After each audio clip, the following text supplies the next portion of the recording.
Here we go. Revelation chapter 10. Before we start, so we'll know where we are, or hopefully can kind of figure out where we are. The seventh seal has been opened. 6 of the trumpets have sounded. Chapter 10 occurs in between the 6th trumpet and the 7th trumpet, or as it's referred to in chapter, I think it was chapter 9. The 7th woe has yet to happen. This is just prior to the 7th woe. And another thing, and you will see this as we get into chapter 10. If you think you know everything there is to know about Revelation, if you think you have a handle on end time events, chapter 10 will prove you wrong. So John says, I saw another mighty angel come down from heaven, clothed with a cloud, and a rainbow was upon his head, and his face was as it were the sun, and his feet as pillars of fire. You could make the argument that John sees Jesus right here. I personally don't think so, because he says an angel. An angel is a created being. Jesus is not a created being. Jesus is God. Jesus has always been. So I think John saw an angel. And he says another mighty angel. When's the last time we discussed a mighty angel? Do you remember? It's when John was at the throne and God had the book in his hand, and a mighty angel said, who is worthy to open this book or this scroll? Here it says another mighty angel. I'm going to go with this is a different mighty angel than the first mighty angel that we talked about. Verse 2, it says, and he, this mighty angel, had in his hand a little book open. This is not the book that God had in his hand where the first mighty angel said, who is worthy to open this book? This is an entirely different book. And he, this mighty angel, set his right foot upon the sea and his left foot on the earth. 2 ways you interpret this. This is a mighty angel who is gigantic in size and is able to straddle the earth. Or you could look at it like, well, this is just if there's such a thing, a normal size angel. Just like when we go to the beach, you can have 1 foot on the sand and 1 foot in the water. You figure it out. I'll let you figure it out. Verse 3 says, and cried, this mighty angel cried with a loud voice as when a lion roareth. If this angel was a ginormous angel, I think his vocal cords would match his size. And I say all of that to say, this angel, in my mind, had to be very intimidating. We'll come back to that here in just a minute. And when he cried, this angel cried, 7 thunders uttered their voices. Who are, what is these 7 thunders? Is it God? We don't know. This is another one of those things in chapter 10. We don't know. God does not reveal it to us. We can speculate, but we do not know. And when the 7 thunders had uttered their voices, I was about to write, and I heard a voice from heaven saying unto me, seal up those things which the 7 thunders uttered, and write them not. Proof positive here that we don't know everything about end time events. John saw something. John heard something. It was understandable to John. He was about to record what he had heard. And this voice from heaven, who is this voice from heaven? Doesn't say. I kind of think it was God, but it doesn't say. So don't write it. Do not record what you've heard. Verse 5, and the angel, this mighty angel, which I saw stand upon the sea and upon the earth, lifted up his hand to heaven. To me, this is a symbol, a sign of praise, a sign of worship, a sign of adoration. This mighty angel, whether enormous in size or whether it's just regular size, he's worshiping God.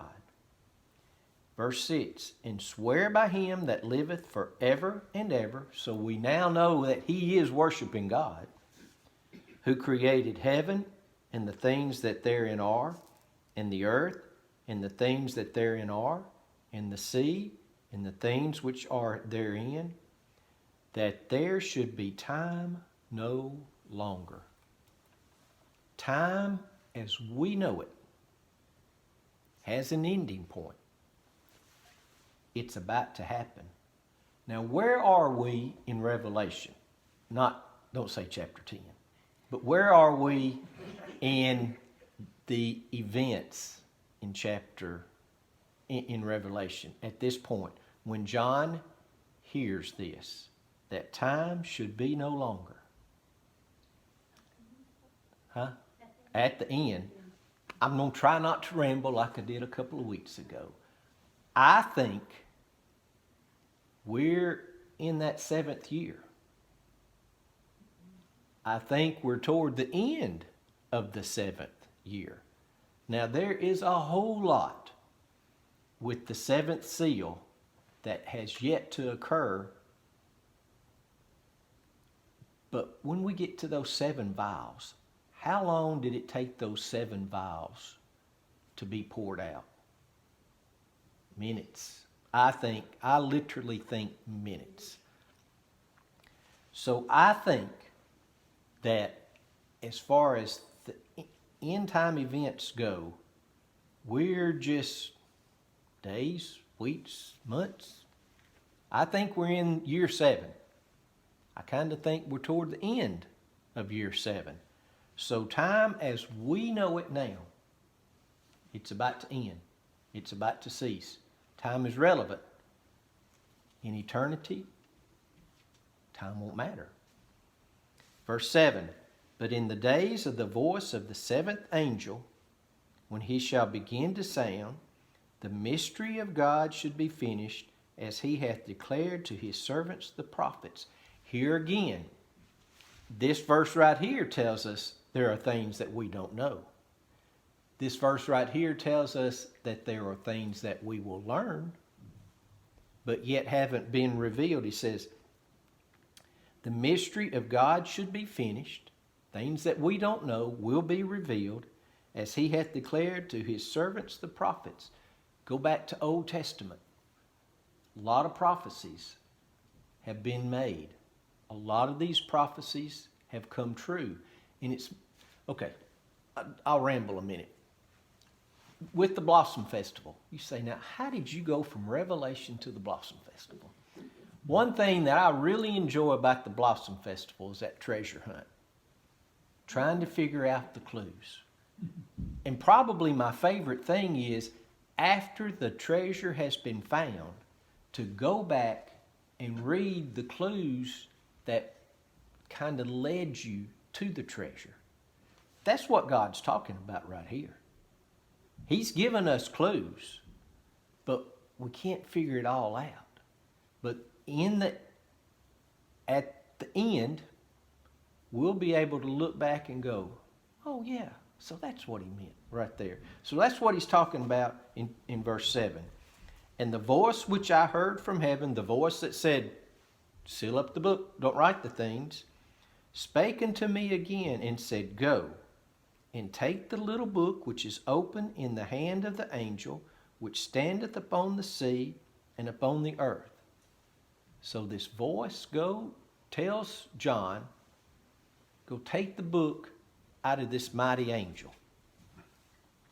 Look at John's response.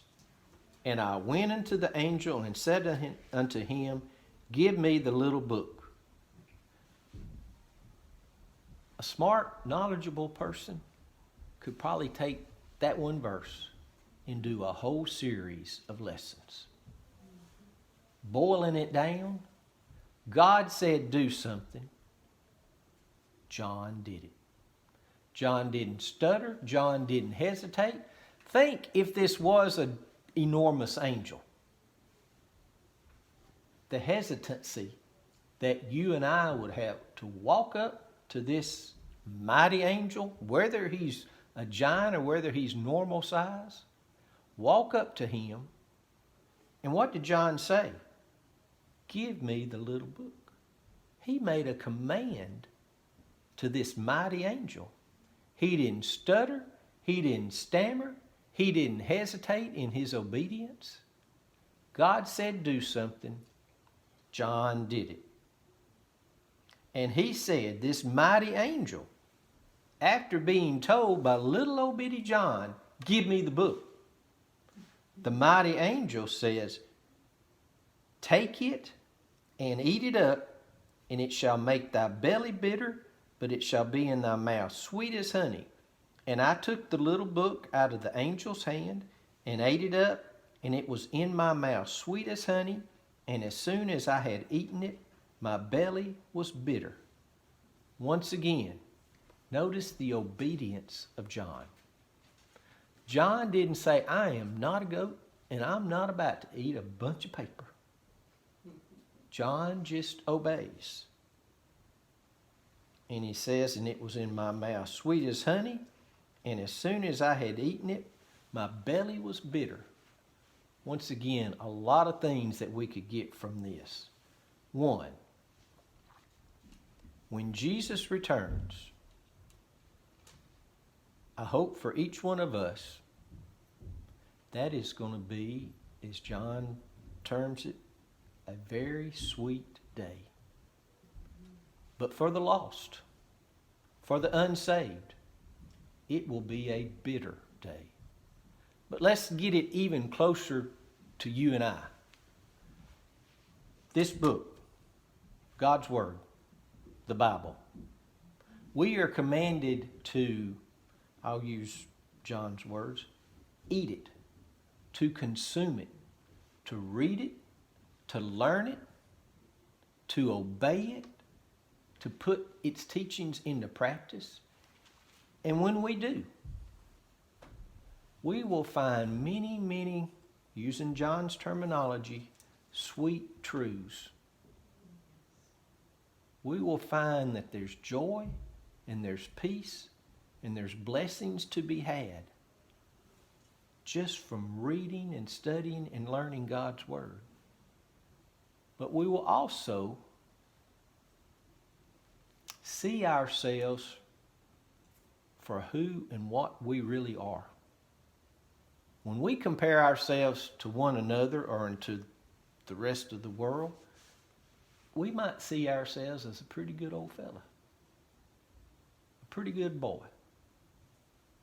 But when we read and study and we compare ourselves to God's standards, we will see that we're not all that we think we are. That's kind of a bitter piece of knowledge, but it's the truth. We're not as great as what we think we are. And then he ends in verse 11, ends chapter 10. And he said unto me, thou must prophesy again before many peoples and nations and tongues and kings. Once again, where are we in the events, the end time events? We're toward the end. How many chapters are in Revelation? 22. Where are we? Chapter 10. We still have 12 chapters to go. God says, I'm not through with you. He's telling John, I'm not through with you. There's a lot more that I've got to reveal to you. A lot more that you have to record and to write. For each of us, right here to me this verse is saying, God is telling us, I'm not through with you. whatever stage we are in our life, we're still breathing. We're still alive. And as long as we're breathing, God is telling us He's not through with us. That's all